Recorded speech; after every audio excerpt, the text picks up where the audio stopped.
자, 시작. 액션. 네. 자, 나폴레옹의 업적에 대해서는 나폴레옹이 좋은 사람이다, 나쁜 사람이다 의견이 다르겠죠. 네. 근데 프랑스 입장에서 보면 다른 나라를 점령하였고, 그다음에 프랑스의 영토가 넓어진 거고, 프랑스의 이 시민들의 힘이 커진 이 프랑스 혁명을 전파한 거기 때문에 이 자유주의를 확대했다. 자유주의를 확대했다라고 이야기할 수 있습니다. 그런데 다른 나라의 입장에서 보면 어쨌든 이 프랑스가 침입해 온 거기 때문에 뭐 주변의 나라들은 이 프랑스로부터 벗어나야겠다 하는 이 민족주의 의식이 싹튼 거죠. 민족주의 의식도 확산했다라고 볼 수 있습니다. 자, 그래서 나폴레옹이 죽고 나서 주변의 다른 나라들은 이 나폴레옹, 이 프랑스의 지배에서 벗어나야 되니까 다른 나라들이 이제 모이죠. 그게 빈체제입니다. 자, 빈체제는 한마디로 왕이 짱이다. 왕이 짱이다. 이게 목표입니다. 그래서 시민의 권한이 큰 게 아니라 왕의 권한이 컸던 옛날로 돌아가자. 네. 이게 빈체제의 목적이에요. 옛날로 돌아가니까 나폴레옹 전쟁 이전으로 돌아가자. 자, 프랑스 혁명 이전으로 돌아가자. 프랑스 혁명 이전으로 돌아가자. 자, 이 말은 자유주의와 민족주의를 인정한다, 안 한다? 안 한다. 자유주의 인정 안 한다. 그 다음에 민족주의 인정하지 않는다라는 뜻이죠. 그 옛날로 돌아가자는 게 이 빈체제였습니다. 자, 그리고 다른 나라에 간섭하지 말고 각자 자기네들이 알아서 이 세력 균형을 이루자라고 했었는데 이 빈체제는 약간 흔들릴 수밖에 없었습니다. 그럼 이 빈이 어디의 나라냐? 오스트리아의 이 메테르니라는 사람이 재상이 이걸 주도했는데 이미 다른 나라들은 자유를 맛봤기 때문에 이게 유지되기는 굉장히 힘들었을 거예요. 자, 그래서 이게 그리스라는 나라가 독립을 하는데 이 그리스 독립에 영국이 도와줍니다. 영국이 도와주면서 서로 균형을 이루라고 했는데 도와주면서 이제 영국의 힘이 커지겠죠. 자, 그러면서 이 빈체제가 흔들립니다. 흔들림. 자, 근데 이 빈체제의 영향을 받아서 프랑스에서는 다시 왕이 복귀를 합니다. 그래서 이 프랑스의 이 빈체제의 영향을 받아서 샤를 10세가 왕위를 다시 오르게 되죠. 근데 네. 얘가 역시 뭐 했어요? 그렇죠. 자기 마음대로 하는 전제 정치를 핍니다.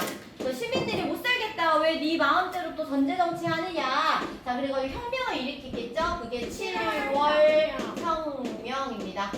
그래서 또 이제 왕이 전제 정치하니까 뭘로 바뀌었겠어요? 왕 너도 네 마음대로 하지 말고 헌법에 나와 있는 대로 해. 입헌 군주제가 실시가 되는 거죠. 그럼 군주니까 군주가 있어야겠죠. 그래서 그 사람이 누구입니까? 루이 필리프가 왕이 되는 거죠. 그래서 우리 그 7월 혁명을 표현한 그 그림이 교과서, 그 여자 가슴 나온 교과서 네. 우리 꼭 찾아보세요. 이게 7월 혁명을 표현한 겁니다. 그 그림에서 모자 쓴 사람이 그 작가예요. 들루커라라는 작가의 모습을 표현한 겁니다. 자, 그럼 7월 혁명 이후에 프랑스에서도 산업혁명이 발전하면서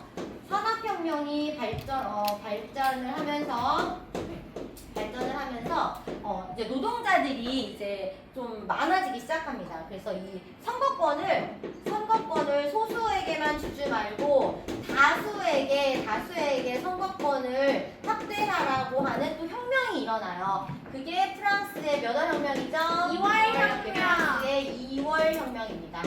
이 프랑스의 2월 혁명은 영국의 차티스트 운동이나 차티스트 운동과 같이 선거권 확대 운동입니다. 네. 그래서 영국의 차티스트 운동에 나온 문서가 인민헌장이에요. 그래서 여러분들 교과서에서 꼭 반드시 확인합니다. 교과서에서 이 인민헌장 내용이 뭔지 꼭 확인하셔야 합니다. 자, 여기까지. 자, 그래서 정치적으로는 이렇게 자유주의 물결이 확산이 됐고, 자유주의 물결이 확산이 됐고, 자, 경제적으로는 어떤 변화가 있었느냐면, 산업혁명이 등장하기 시작합니다. 우리가 산업혁명 전에 이 자유주의 했으니까, 민족주의 한번 보겠어요. 민족주의.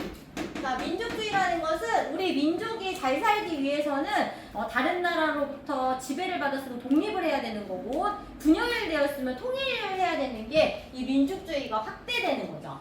그래서 우리는 독일의 통일 과정을 보겠습니다.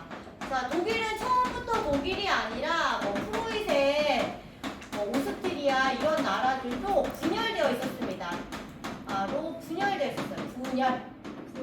자, 그러다가 이제 분열돼, 이게 조그만 나라들이 분열돼 있으니까 힘이 약하니까 이걸 어떻게 하면 통일할 수 있을까 이제 고민을 하다가 일단 교류를 해야 되니까 이 주변의 나라들과 관세 동맹을 맺습니다. 자, 관세 동맹을 맺는다라는 건 우리 동맹 맺은 나라들끼리는 서로 세금을 물리지 않아요. 그러니까 우리들끼리는 교류를 많이 하겠죠. 교류를 많이 하면서 경제적으로 돈을 좀 축적을 합니다. 돈을 좀 모아요. 자, 그 다음에 관세 동맹을 해서 이제 조금 교류하기 시작을 하다가 그 다음에 이제 푸르트 의회에서 어떻게 하면 우리가 통일을 잘할 수 있을까 의회에서 자꾸 회의만 해요.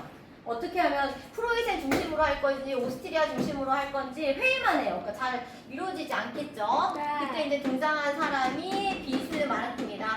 그러니까 이 비스마르크가 회의만 하면 되지 않는다. 우리 관세동맹으로 번 돈 가지고 그 돈 가지고 무기도 사고 군대를 늘리면 우리나라가 강해질 수 있다. 그래서 비스마르크가 철혈 정책을 추진합니다. 철은 무기, 군대의 무기, 혈은 군인들을 양성해서 힘이 세지게 하는 게 철혈 정책이죠.